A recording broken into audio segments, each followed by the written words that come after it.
పరమగీతము 4వ అధ్యాయము.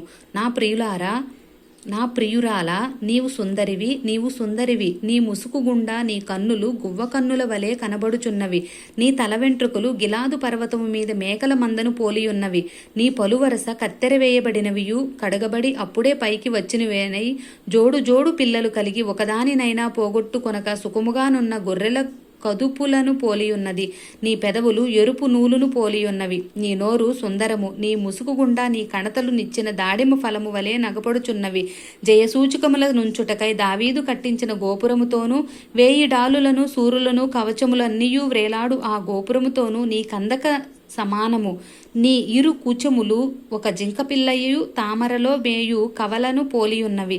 ఎండ చల్లారి నీడలు జరిగిపోవు వరకు గోపురస పర్వతములకు సాంబ్రాణి పర్వతములకు నేను వెళ్ళుదును. నా ప్రియురాలా, నీవు అధిక సుందరివి, నీ యందు కళంకమేమియూ లేదు. ప్రాణేశ్వరి, లేబానోను విడిచి నాతో కూడా రమ్ము, లేబానోను విడిచి నాతో కూడా రమ్ము.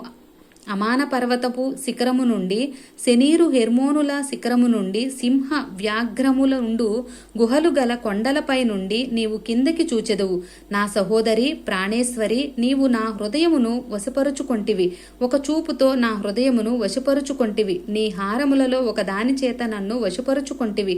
సహోదరి ప్రాణేశ్వరి, నీ ప్రేమ ఎంత మధురము! ద్రాక్షారసము కన్నా నీ ప్రేమ ఎంత సంతోషకరము!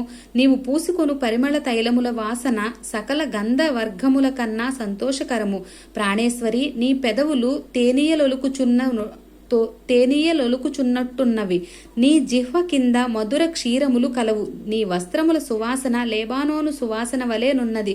నా సహోదరి, నా ప్రాణేశ్వరి, మూయబడిన ఉద్యానవనము, మూతవేయబడిన జలకూపము, నీ చిగురులు దాడిమ వనము, వింతైన శ్రేష్ఠ ఫలవృక్షములు, కర్పూర వృక్షములు, జటమాంసియు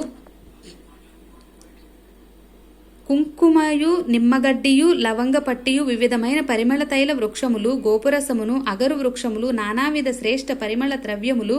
నా సహోదరి, నా ప్రాణేశ్వరి, నీవు ఉద్యాన జలాశయము, ప్రవాహ జల కూపము, లేబానోను పర్వత ప్రవాహము, ఉత్తర వాయువు ఏతెంచుము, దక్షిణ వాయువు వేంచేయుము.